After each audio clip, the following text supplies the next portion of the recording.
Okay. Let me jump into my lab quickly. Oh, and this is my own lab. This is I've shown us this lab before. This is EVNG. It is a simulated environment. Somebody will ask, oh, is this what we'll be doing in the job environment? The answer is no. This is simulated. If you look at it, emulated, but it's a simulated environment where we simulate exactly what we do on-prem or in the cloud or in production in lab. Most of what we are enjoying today or what we will be exploring as time goes by, some people try it in the lab, in their own lab, and then it works. That now they put it in the advanced level, and then everybody starts testing and trusting it as time goes by. So if you can come up with something good too, it's highly welcome. If you can do it on your own lab, you can prove it that it works. That's how many of these things comes to play. And they should not stop there. Another thing has come out now, ChatGPT. Everybody's shouting about it now, OpenAI and all that. And then Africans, or especially Nigeria, we should not be left out, because that's where the world is going to now, AI. So, and then it's not a rocket science, anybody can do it, but it takes time and then interest.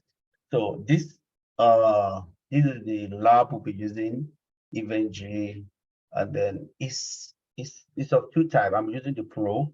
We have the community version, and then it's very easy to set up, but I don't have the time. So I will just walk us through quickly how to get it. So if you want to set up your own lab, there's a lot of video on YouTube that can walk you through how to set it up.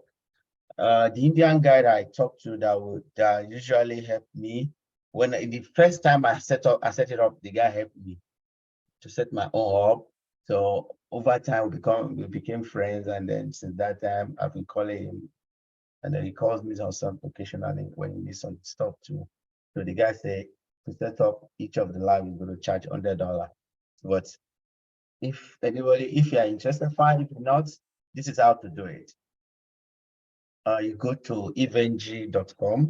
Excuse me, how much is it charging? Yes, it's going to charge $100 to set it up.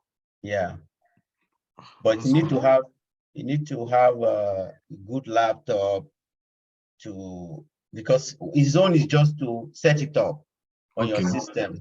Okay. So whether it works, it doesn't work, it's not a challenge.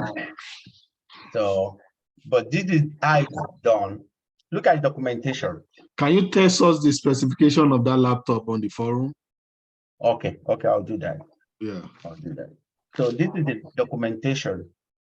And then if you want to set up your own lab on your laptop, like me now, I'm using my lab is on my server. So, but it can be set up on your laptop. So once you come to this website, you go to download. It's very easy. So they are of two versions.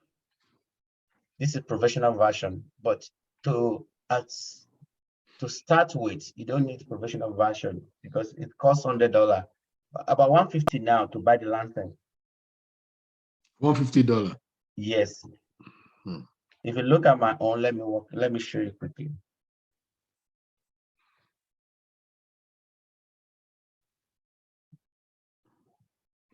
But is it possible for us to buy the professional one?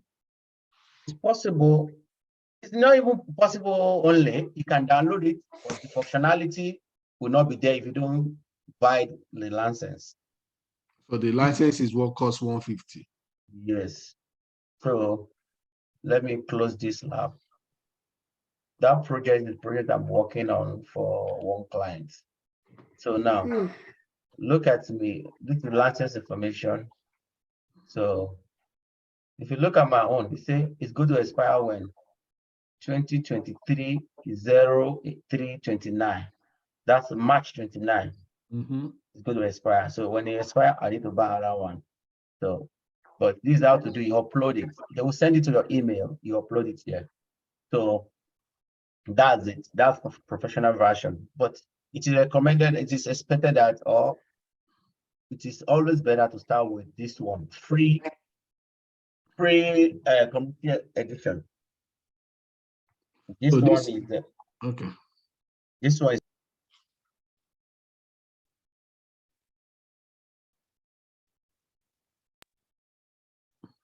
So this one is.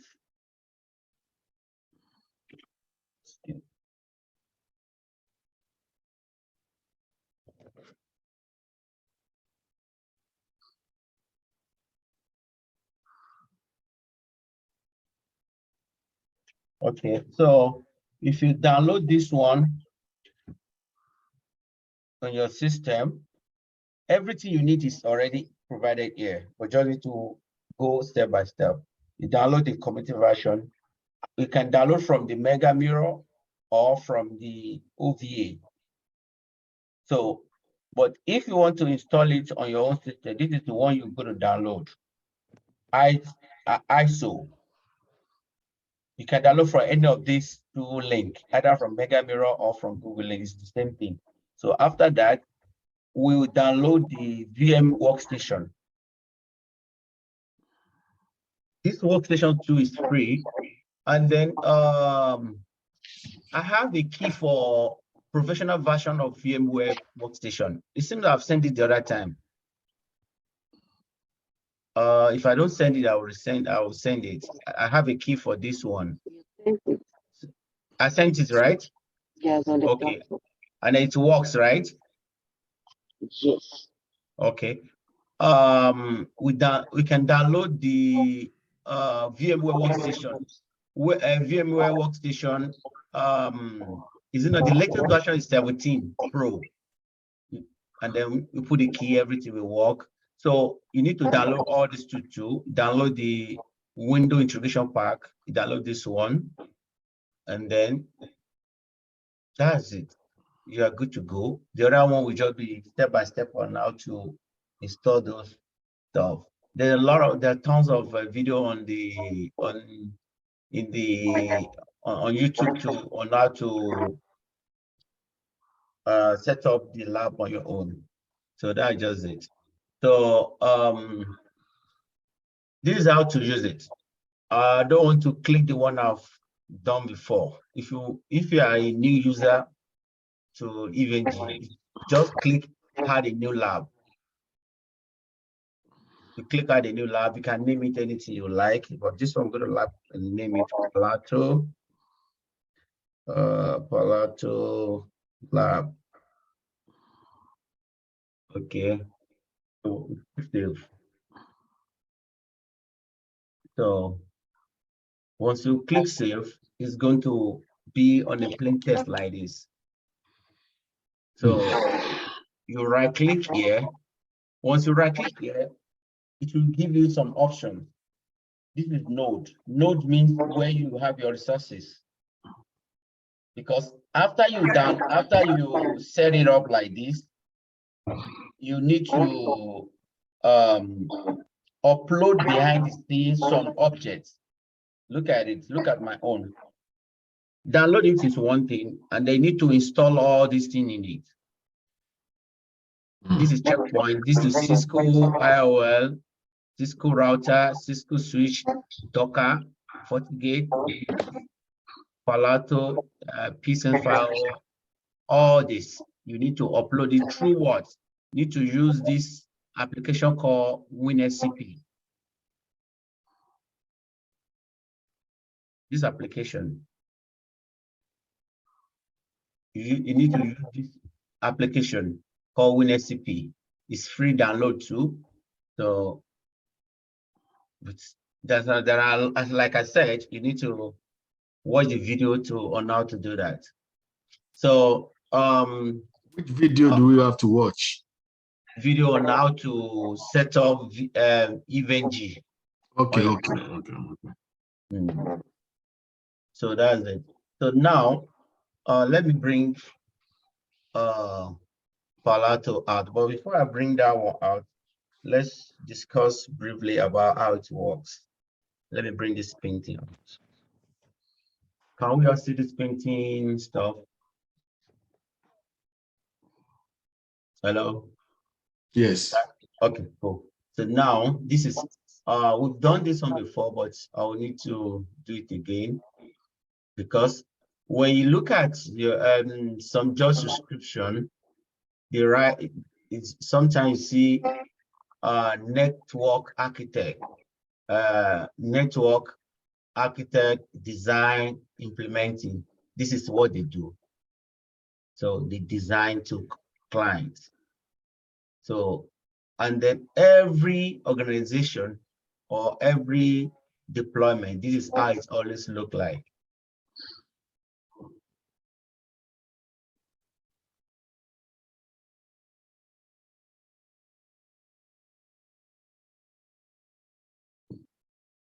So,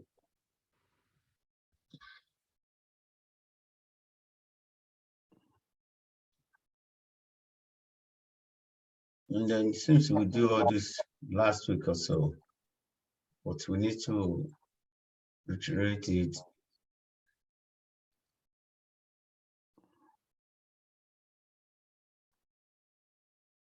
Maybe this is one or internet.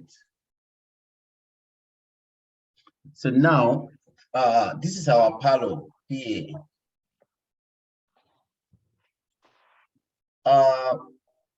We shouldn't forget the functionality of a firewall. A firewall is like a door to,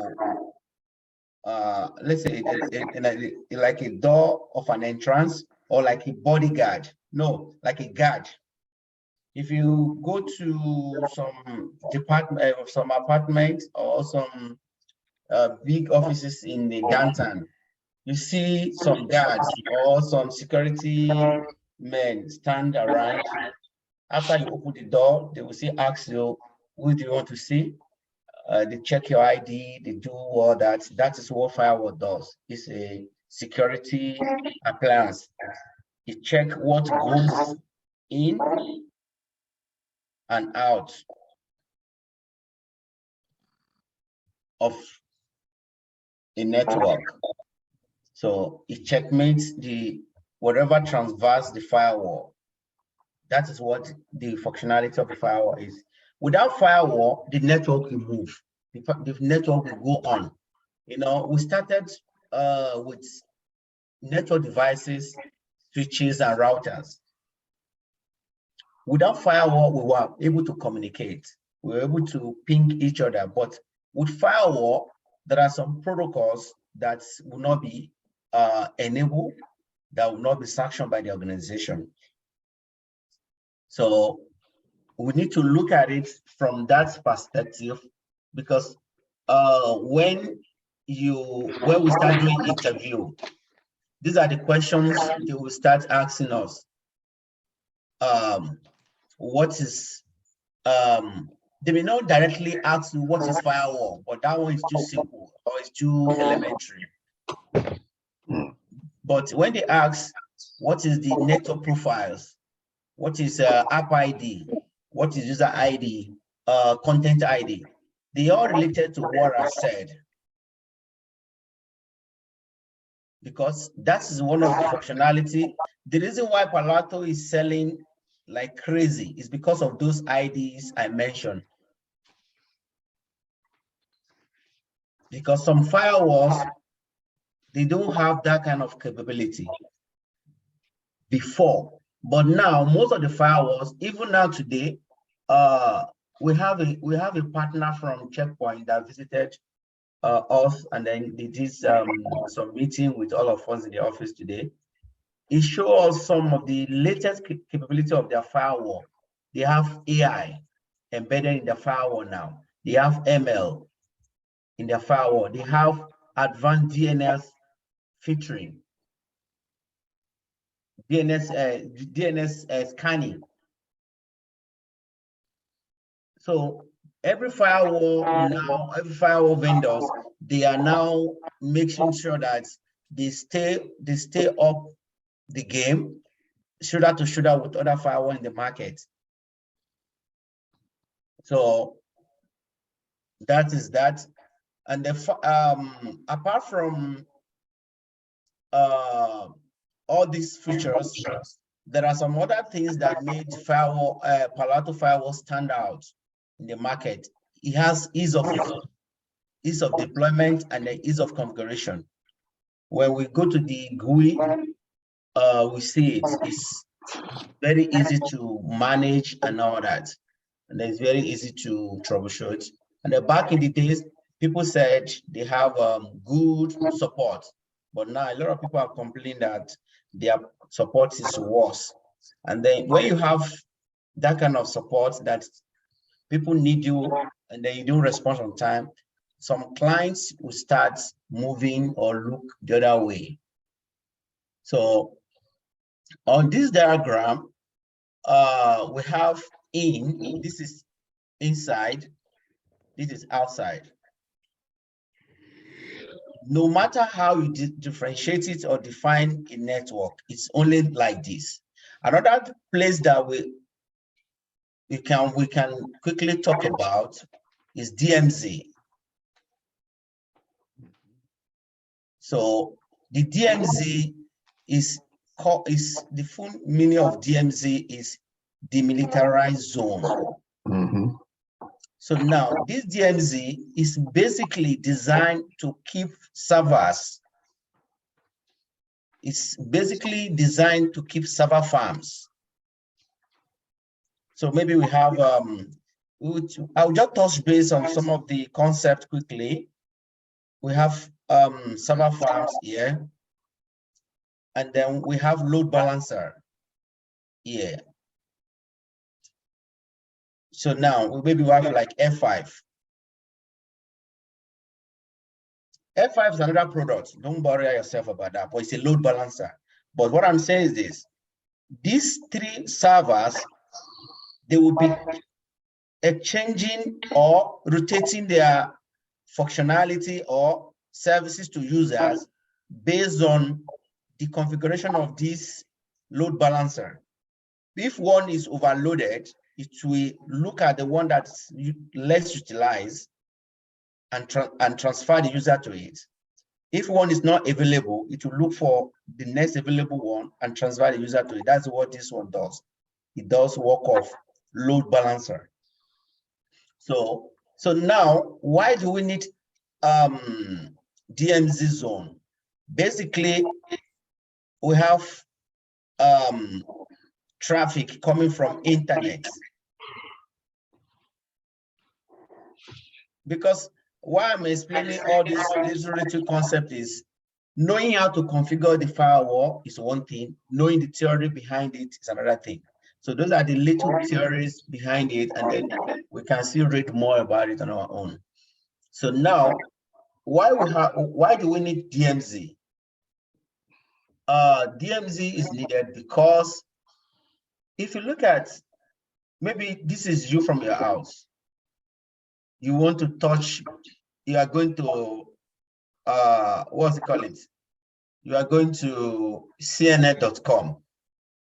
CNN.com is available for everybody. So now, reasonably, we will not allow you to come to our internet network because we don't know you, you don't know us. You are coming from internet. It can be you, it can be Aka, it can be anybody. Everybody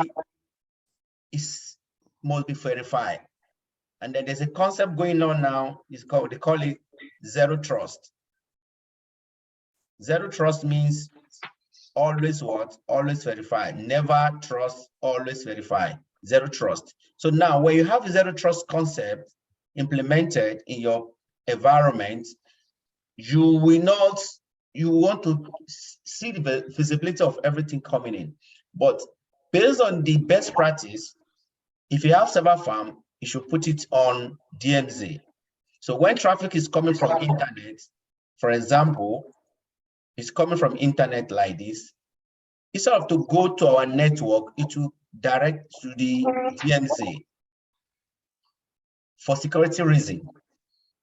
Because if there is vulnerability in DMZ, it will not affect our internal network where we keep some of our assets, where we have our HA, finance, some customized codes for our products, because we need to look at this deployment from business perspective. It's not your house. We are not talking about your house or my house protection. We're talking about business that worth thousands of millions of dollars. Well, you are look at something like Amazon. Look at a company like even Home Depot here or Walmart. They have majority of them use Palo, because every human being or every of their customers that come to scratch their cards, immediately you scratch your card in a machine, it automatically take all your information and store it into their database. So now, if it's not protected, somebody that is nefarious can take your data and misuse it. So, but when it's protected, nobody can tamper with any other client, any other person's information. And apart from them being proactive, we have some organization that will sit on top of most of the organizations. They sit on top of them to be compliant, like IPA. And then we have PCI, SS. All these ones, they are majorly compliant in US. We have another one in the UK like GRP.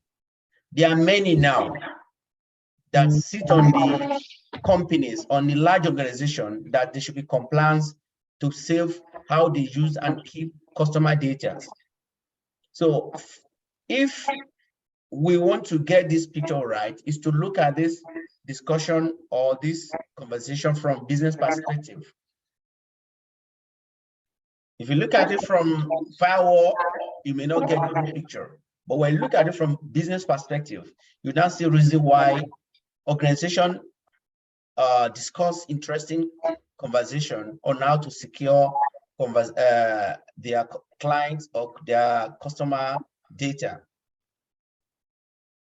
Because if they fail to protect your data, these people will find them the money that can make them out of business. They don't play. Like my last project, I was hired with one of the companies that produce cards to make sure that their firewall rules, we'll talk about firewall rules later, to make sure that their firewall rules were compliant in nature. Some of the port numbers that are not protected, that have been used in the past, maybe when they started the organization, we need to filter them out and then recommend that they should change them to more secure ports, or they should disable the rule.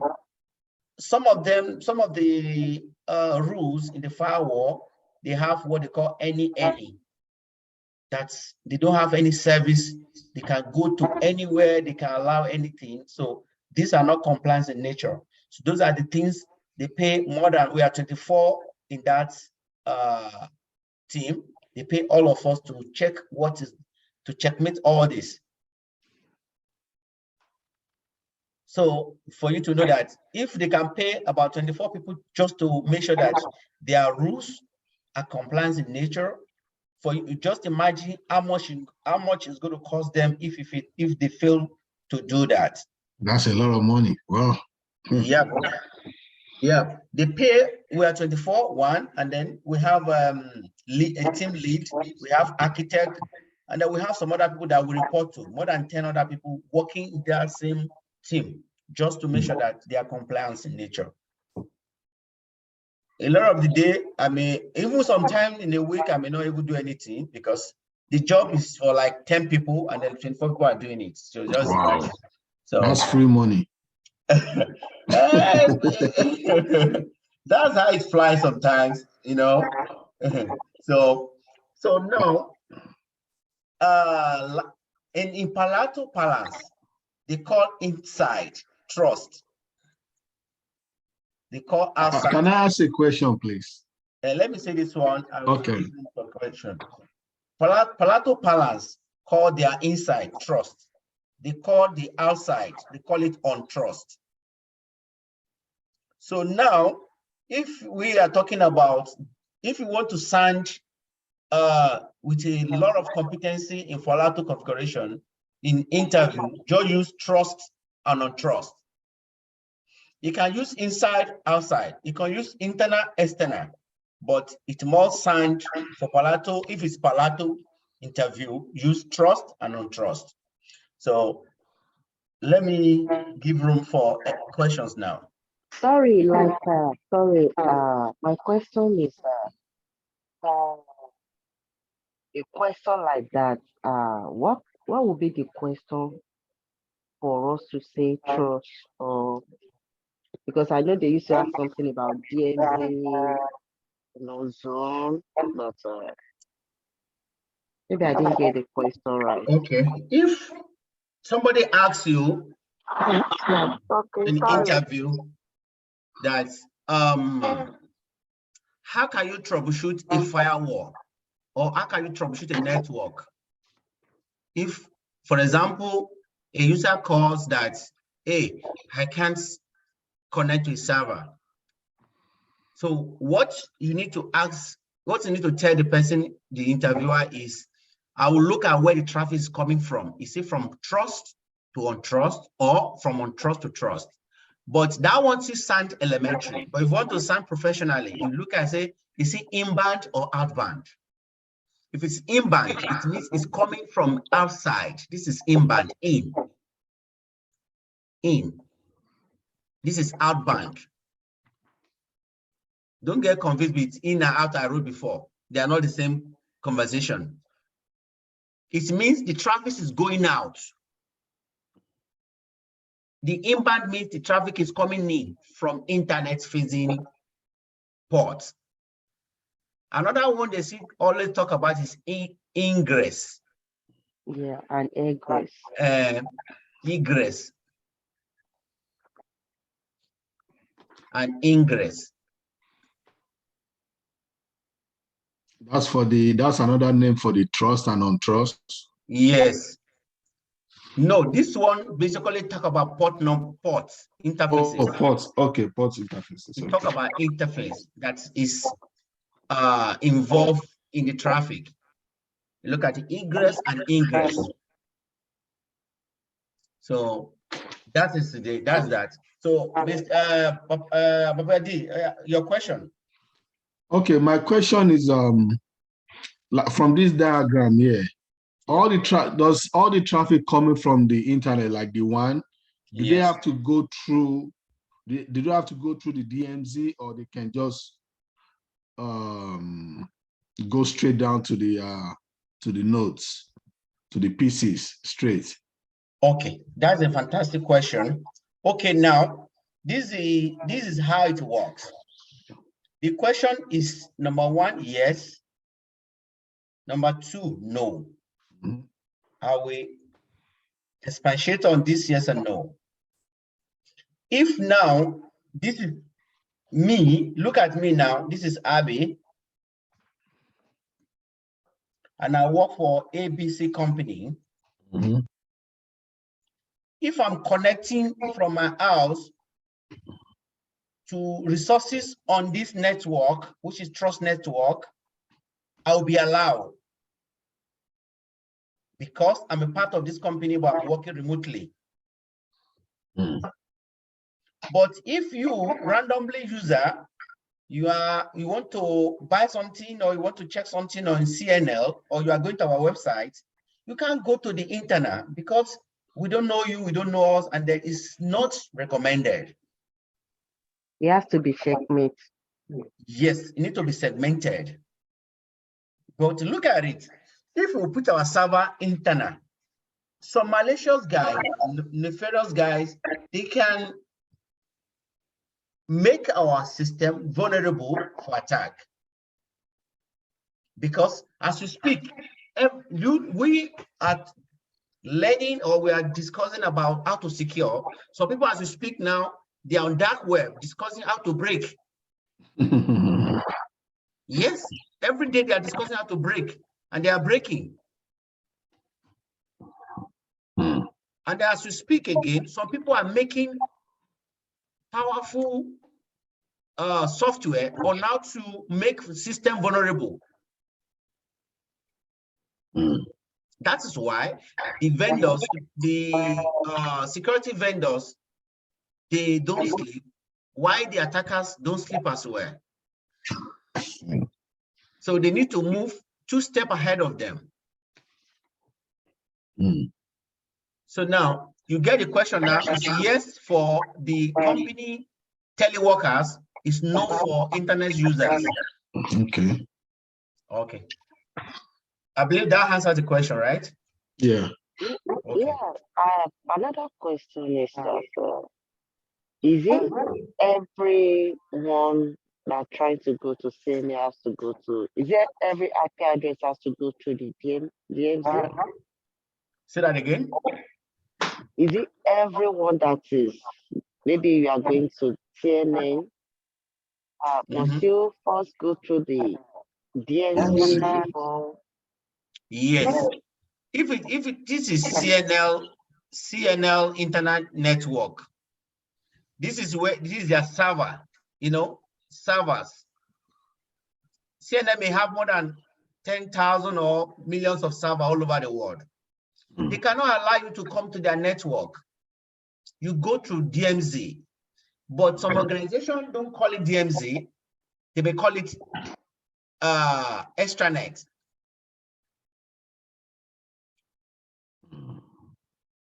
This extranet is majorly for customers or partners.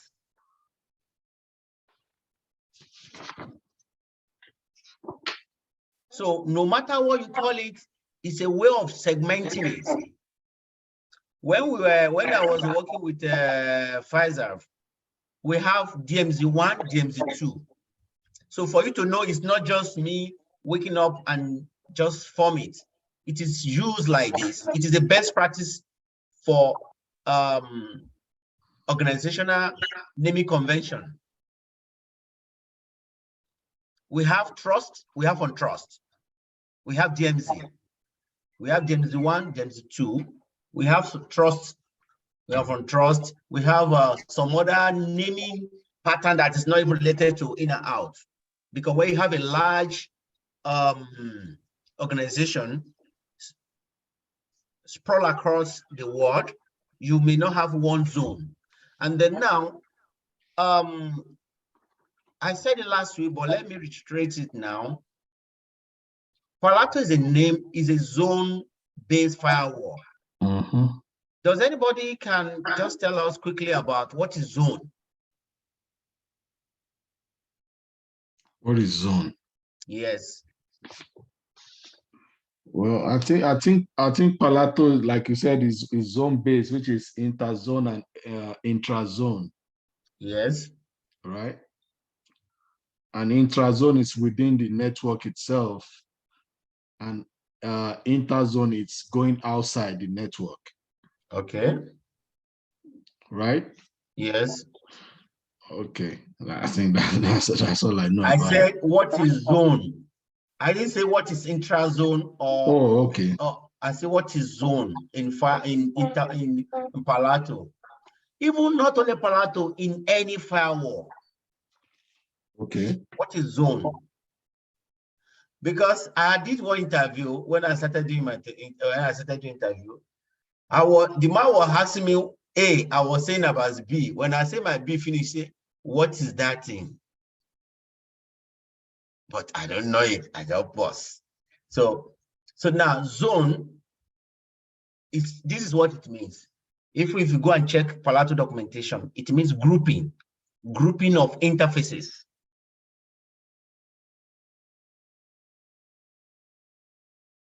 It doesn't go more than that. Zone means grouping of interfaces to be attached to a particular what? Security policy or set of policies. And an interface can only belong to one zone. Can you repeat that? Zone means grouping of interfaces, grouping of interfaces. When we start configuring it, you'll see it, but just take it that way. Let me write it down too. Okay. It says, can you dictate it out for us, please? Zone means grouping. When you group something together, grouping of interfaces. Interfaces. Okay.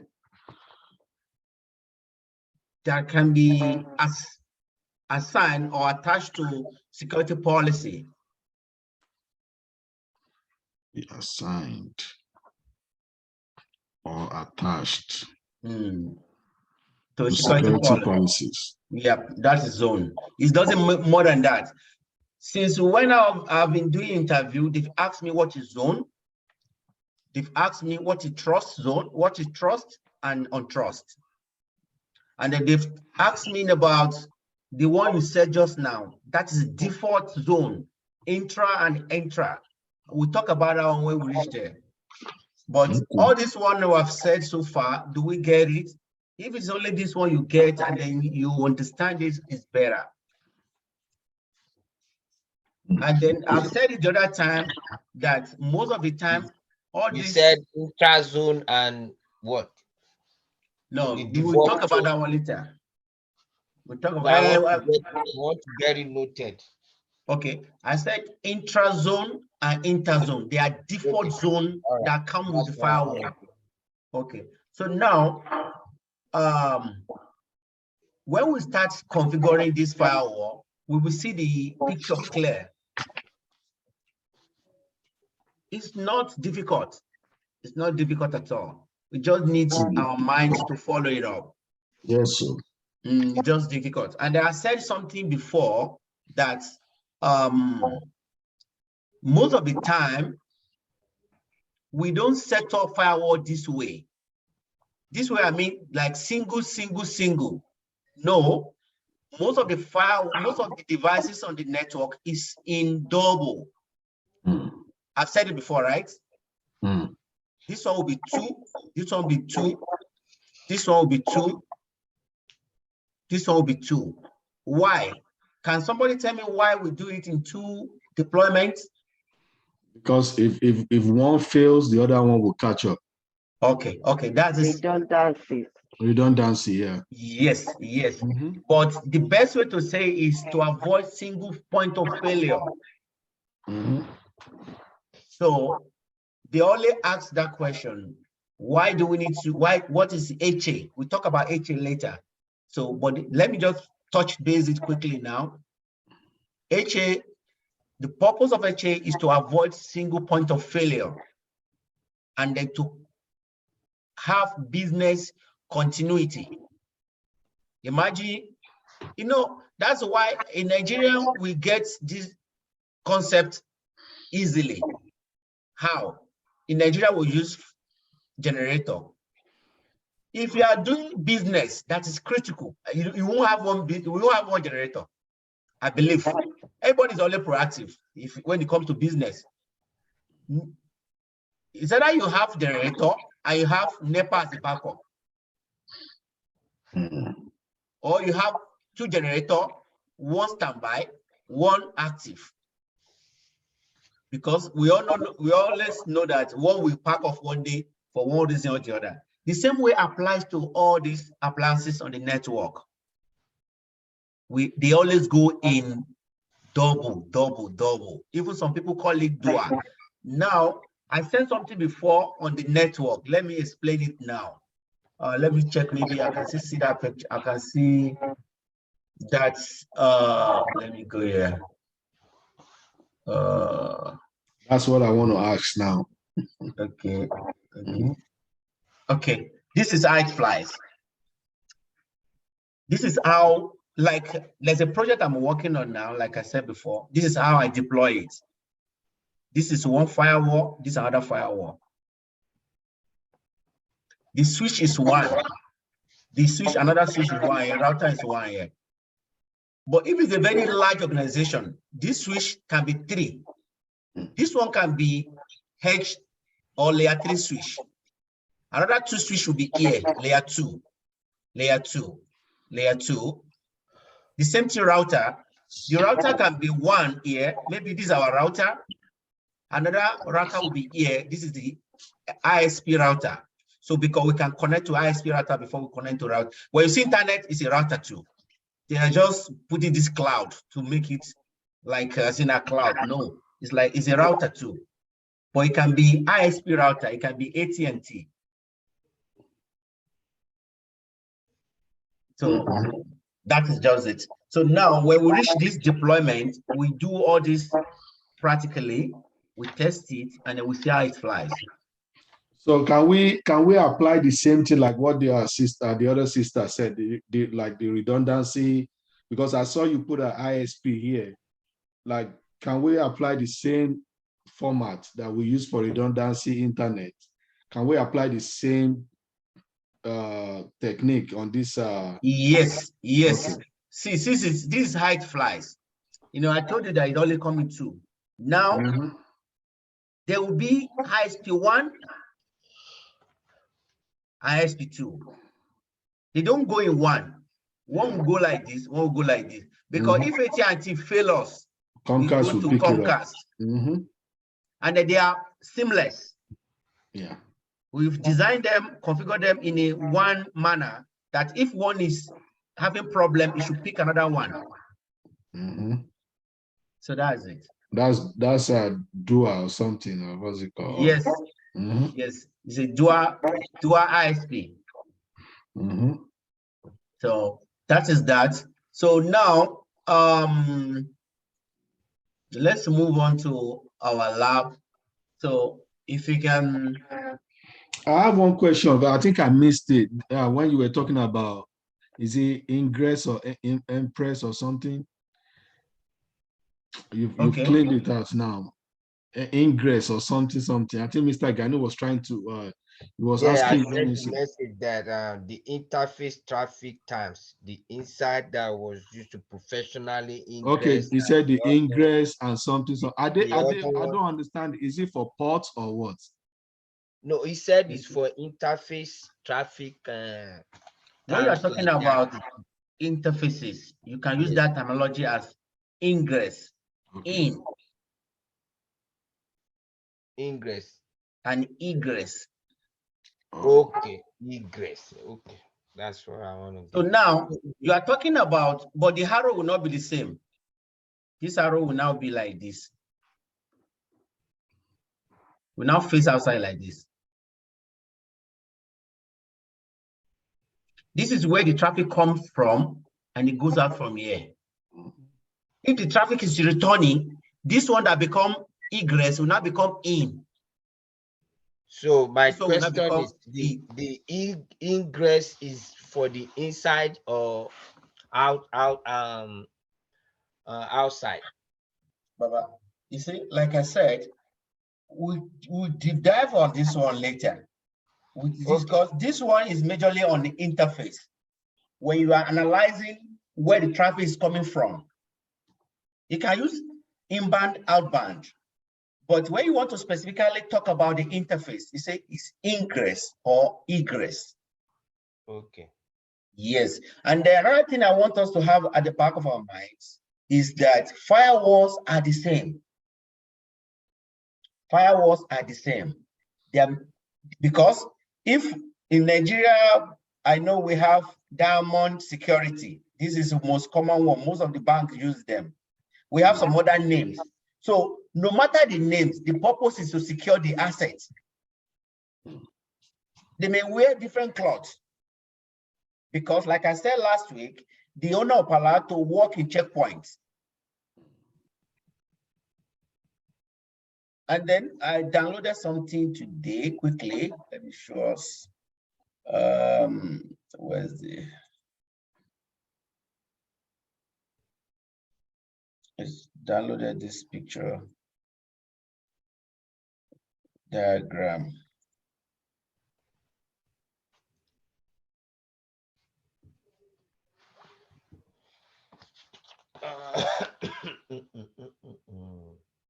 Oh, this not this one. I want to open that.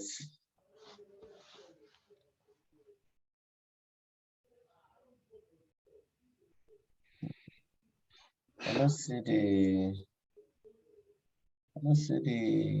thing open. But what I'm saying is this. Okay, somebody send a message here.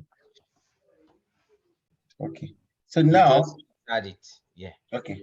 So now let's quickly go to our lab, and then from there let's move on. I will minimize this one now, and then I've explained this one the other time, right? That when you see not secure, it's about certificate. It's not that it is HTTP, it is certificate issue, because we have what they call self-signed certificate. If the firewall or the network doesn't understand who signed the certificate, it will now show it as your connection is not private.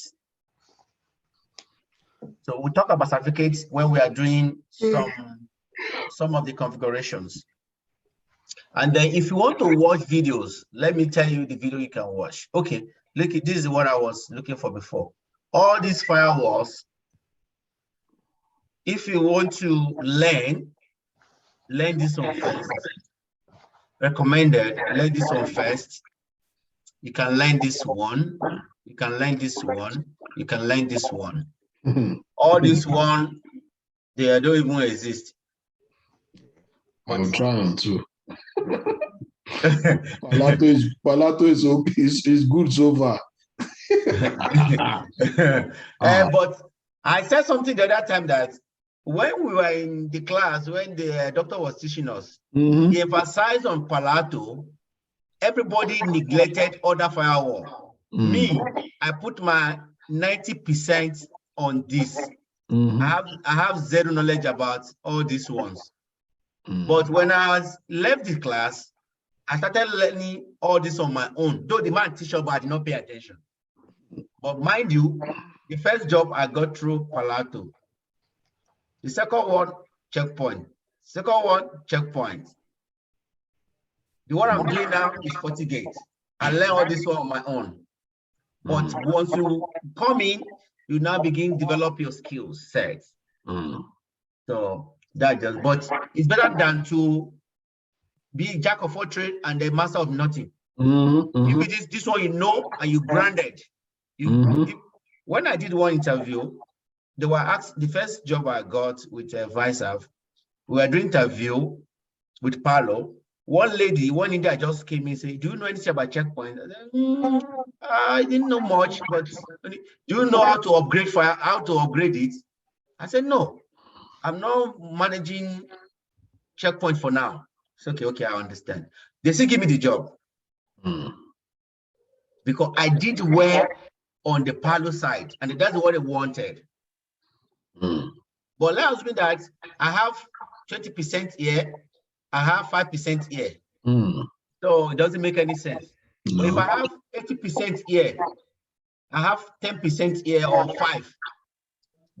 Now, even you now, at least at the very minimum, you have heard about this firewall before. Now, so hearing about it alone is enough for you to play around this. Oh, I know they are vendors, they are standalone vendors, but I'm not managing it now. This is what I'm doing now, Palo. You stop there. But if I find myself in an environment where this one is used, I will navigate it. Because all firewalls are the same. What you usually say, all firewalls are the same. The guy will not say, this guy knows what he's talking about. It's just their interfaces and their configuration changes. They all use basically the same terminologies.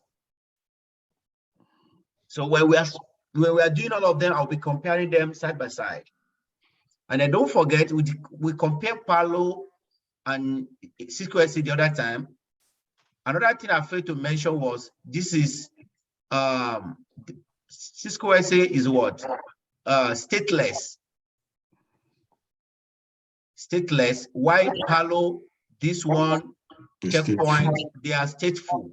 And then the stateful statement was invented by Checkpoint. Other people, they take the concept from them. Checkpoint brought this idea. So when we reach there, we'll cross it. So now, why do we need to know all this? Because somebody may be curious to say, okay, are we going to be the one that we deploy the setup, everything? The answer is yes and no. Okay. Yes is recent. Look at where I work now. I've deployed out of the box Checkpoint 4 now.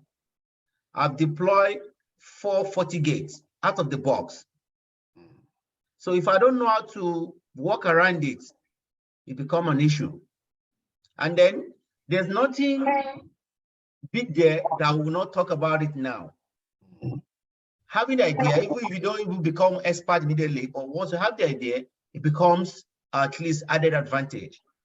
So how do you unbox a firewall? Any firewall. The procurement is not your job. The shipment may not be your job, but unboxing and configuration and the plugging may not even be your job, because sometimes we have feed officers. Feed officer may just be like layer 2, level 2 or level 3, level 1 or level 2 engineers. They will be the one that will go to the server room or data center and plug in cables to those devices. You may be remotely telling them what to do based on diagram that's been given to you, because you'll be given a diagram and IP addresses. So I made that place clear, right? Yes. Okay, cool. So let's move on now. So let's mean we are assuming that we are just being given a brand new firewall, which is Palo Alto. We will use this thing to simulate it. So this is the firewall now. So can somebody tell me the first thing to do when you have a new box of firewall? Turn it on. That's fantastic. You check the interface. The first is to turn it on. You power it on, because if it doesn't come up, there's what they call all this in there. They don't take my eyes about some time. The first interview I did, I've not had this word before. RMA.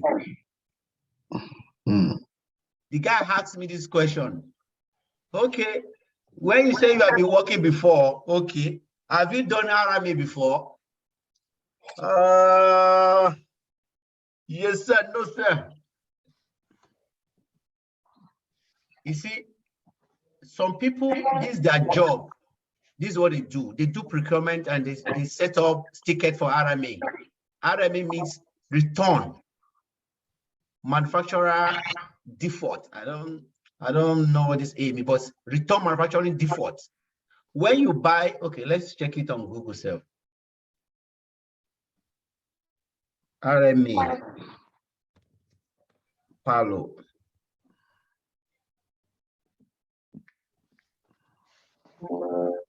You see, return merchandise authorization. Return merchandise authorization. So now these are RMA. It means that, you see, if RMA is required during 12-month period, we walk into confirm hardware problem. You see, it is hardware problem and issue RMA number to be issued, to be used when you ship the product to Palo Alto. It means hardware return procedures when it has what? Default problems. You bought it, you horn, it didn't horn. Some interface is not working fine. Any issue can cause it. That is RMA. You open the ticket and then you return it back to the whoever sent it. So it is our job to do that. No, to do you don't need RMA. to know it. For example, now, Oh, okay. let me tell you, you may employ you as a Palo Alto engineer now. Okay. They now deploy you to another department because they just want somebody to have idea of how this thing works. You may not even touch a Palo Alto at all. Many people are not even engineers. They are administrators. The few engineers are the one that go to maybe the field and they work with out of the box firewall. They do a lot of troubleshootings, a lot of troubleshooting calls. Oh, this is not working. What can you check? Some people are just there to configure the rules, to configure policies, and that's where it ends. So now, what we'll do is this, let's design a small topology for ourselves so that we can test our concepts, and then we call it a day from there. If you look at it, we have spent over 1 hour. So because it's interesting. Say that again. Because it's interesting. Yeah. At least we are moving on small. So what we do is this. I have a window machine here. I will bring it out.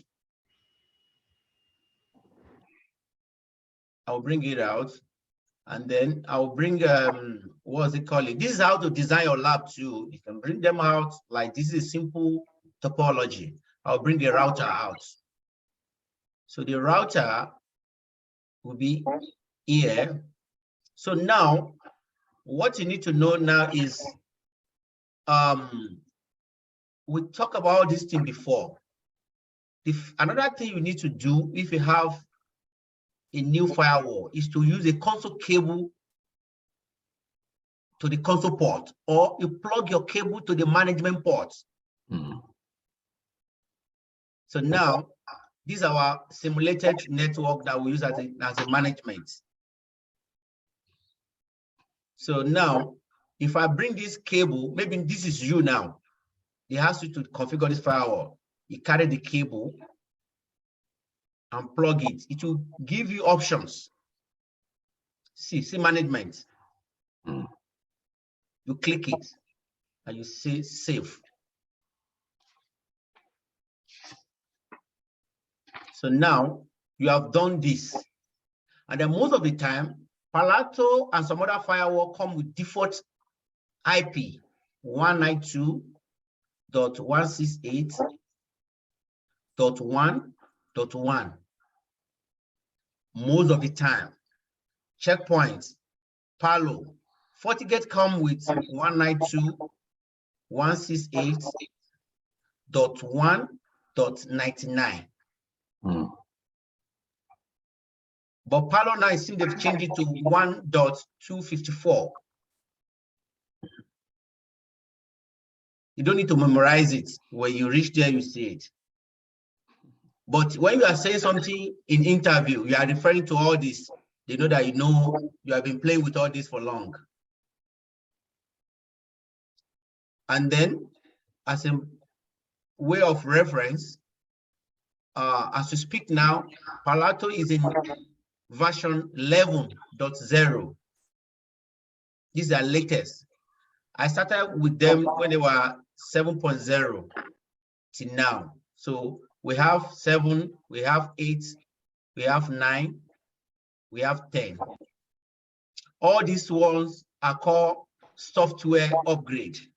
They upgraded to all this based on either vulnerability or additional features.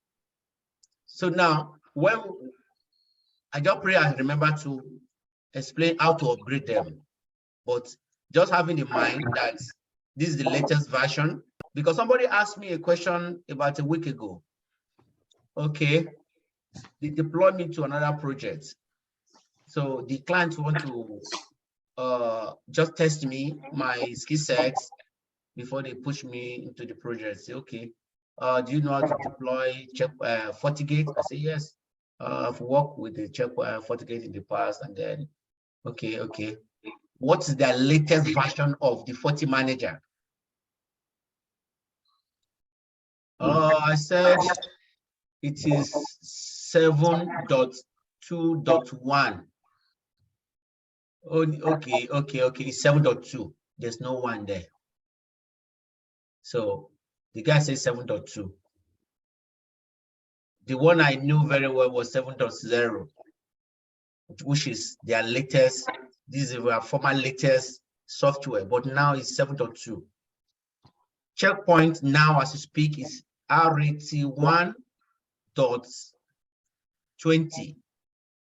But as of today, the guy that came to our office told us that they cannot recommend this version to anybody. It is not stable yet. The one they can recommend is RAT 1.10.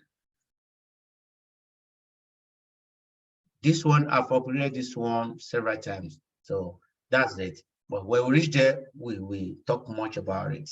So now, this is a very simple topology. The next thing you need to do, we use this window to simulate our inside network. We plug that one to, all these are different interfaces. We plug it to Ethernet 1. Don't forget that we have on our Palo. If it is community version, you cannot on it. You must plug it before you on it. But professional version give you some kind of leverage to on it and still plug the cable. So that's just the difference. So we'll plug our interface 2 to the router. So let's move on. So now we can just do small deployment, small configuration. Let's customize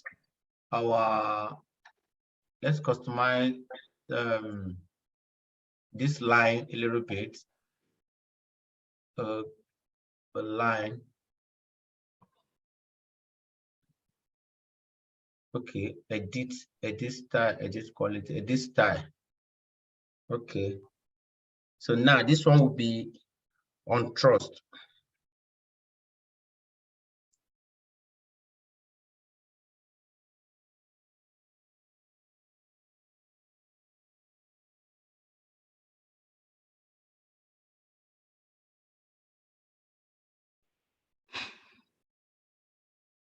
I hope it's clear, sir.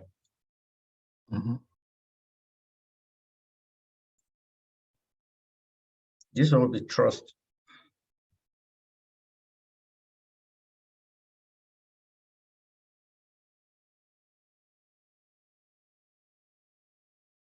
So now I will power this one on. I will power this one on. This is typically showing us that don't look at this window as one. Just look at it as a whole of network that has thousands of users behind it. Because it can never be one. But this router can be one. So now we need to have IPs. So how do we do that? We put our IPs like 192.168. Okay, we use .10.0/24. This is how to design a network.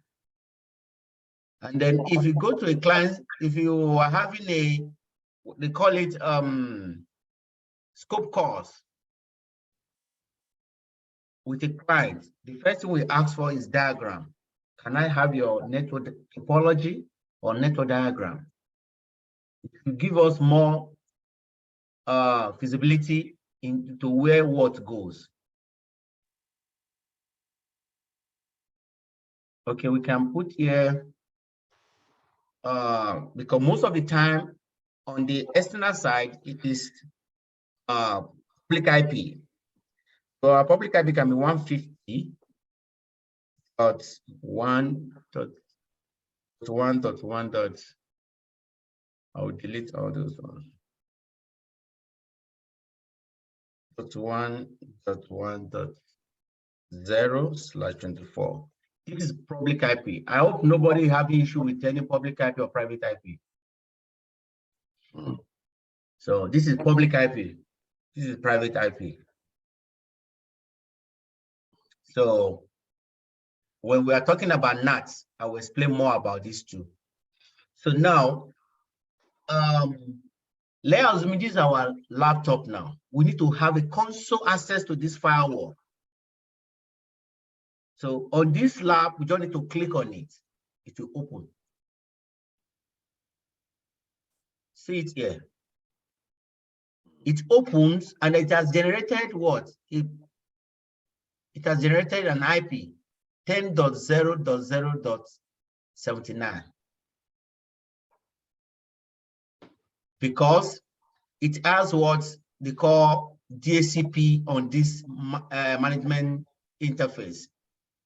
Because of time, I will log into this IP now and then we'll start moving. But next time we configure, I will show you how to configure the interface to the mouse. We'll just see how the face be tonight. I will call it today because it's already late or somehow. So now, what you need to do, once you get the IP of any device, you know, when we were talking the other time, I said we can get access to our devices either through CLI or GUI. This is CLI now. For the GUI is here, it's through browser. And then sometimes we call it web UI. The same thing with this. You can call it GUI, you can call it web UI. This is web user interface. This is graphical user interface. It's just English, the same thing. Because these are the questions that we ask in an interview. How can you access this? Oh, I'll just go to command line and do this. Okay. So now let's type this IP address. How do we do that? We just go to our browser, open a new browser and type https://10.0.0. Yes. 79. So once you type this, you click enter. It will pop up. Now we click advance, proceed. So now here, this is, we need to put our credentials, but now I will use a default credential. Default credential is admin. Admin. The password is admin. But to purpose to change the, it will us to change it. So now it's a password change required.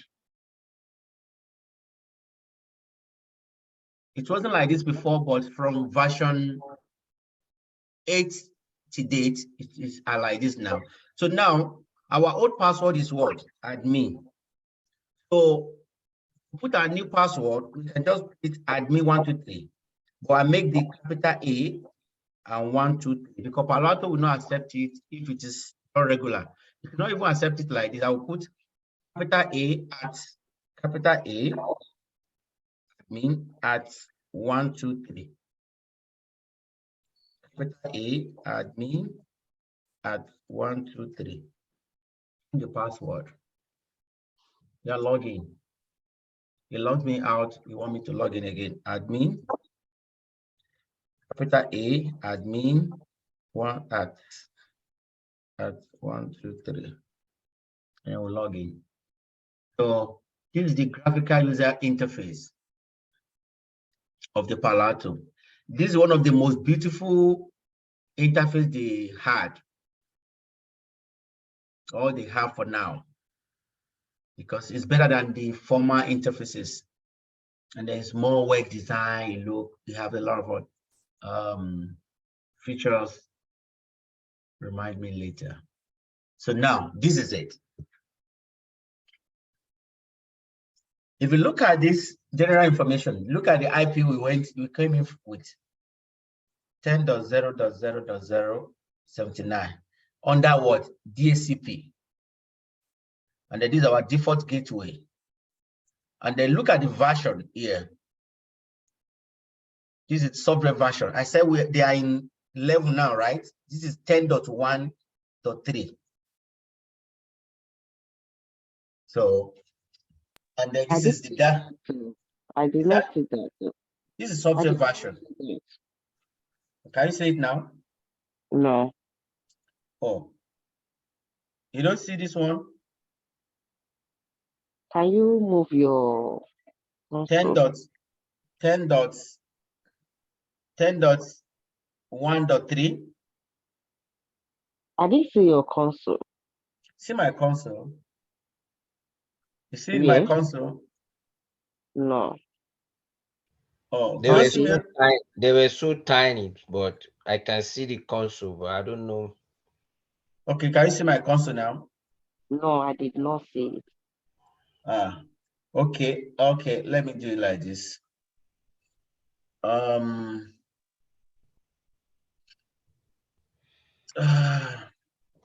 Lord.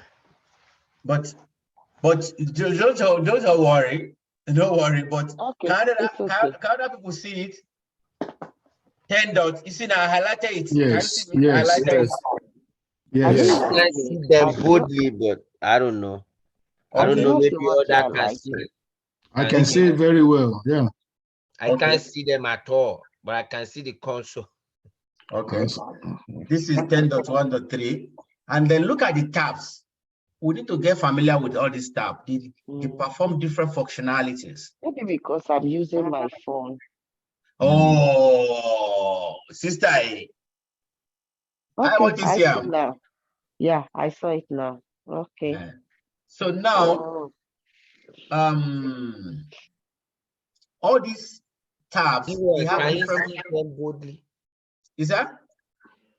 Can anybody see them boldly? Because I saw them so tiny here, so I don't know. That is where I'm having the problem. I can see it boldly though. But it's okay. Yeah, it's because I bold it.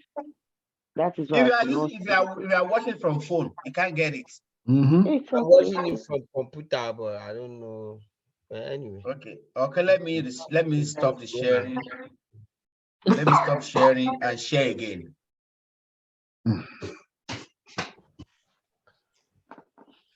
You get any difference? No, just go ahead. Don't worry. Okay. Because I can see them, but it's not bold. Okay. Tiny. This is ACC. This is monitor tab. This is policy, objects, network, device. Each of these tab will walk ourselves through it one by one. We see they have different tabs, different functionalities. See them here. See, but most of the time, as a network security engineer, where we work majorly is this policy, object, network, and device. And then for troubleshooting, we go to monitor. So occasionally, they may ask, what is this particular ACC? What is the functionality? What it does is it displays the graphical display of the traffic. If this one has lances now, if a traffic is coming from India or is coming from anywhere in the world, this graph will show the location. And then you'll be able to look at it, you see. It will be able to pinpoint where the threat is coming from. So that's what it do. So I don't want us to be overwhelmed about it. Let's stop it tonight, and then tomorrow, hopefully, by God's grace, we will configure the interfaces, we do the policy, and we test our traffic. And then when we test our traffic, because we're going to do HA deployment, we're going to do those are the major things we need to pay attention to. HA and then VPN deployment. If you can do the HA on your own, you can do VPN on your own. You are now a super. You said super HA and what? VPN. VPN. Okay. Yeah. Well, I'll talk about VPN.